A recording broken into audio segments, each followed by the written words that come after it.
ఉత్తరప్రదేశ్లో సంత్ కబీర్ నగర్లో ఒక మహిళ తన ఇద్దరు పిల్లలను, భర్తను విడిచిపెట్టి తన ప్రేమికుడితో వివాహం చేసుకుంది. ఈ ఘటనలో ఆలోచించాల్సిన విషయం ఏమిటంటే, ఈ వివాహం ఆ మహిళ భర్త చేతుల మీదుగా జరిగింది. ఉత్తరప్రదేశ్ రాష్ట్రం సంత్ కబీర్ నగర్లోని ఓ గ్రామంలో ఈ ఘటన చోటు చేసుకుంది. ధన్ఘాటా పోలీస్ స్టేషన్ ప్రాంతంలోని కతర్జోడ్ గ్రామానికి చెందిన కల్లు కుమారుడు బబ్లు 2017 సంవత్సరంలో గోరఖ్పూర్ జిల్లాలోని బులాంచ గ్రామానికి చెందిన తౌలీ రామ్ కుమార్తె రాధికను వివాహం చేసుకున్నాడు.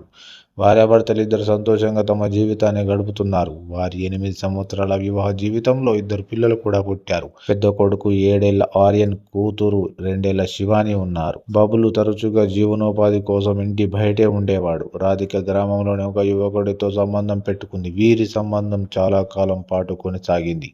ఈ సంబంధం కాస్త గ్రామంలో చర్చనీయాంశంగా మారింది. ఈ విషయం కుటుంబ సభ్యులకు తెలియగానే వారు బబ్లుకు చెప్పారు. బబ్లు ఈ విషయమై రాధికతో చర్చించాడు. ఆమెకు నచ్చజెప్పేందుకు ప్రయత్నించాడు. ఆ మహిళ ప్రియుడి కోసం తన పిల్లలను విడిచిపెట్టడానికి అంగీకరించింది. ప్రియుడే కావాలని పట్టుబట్టింది.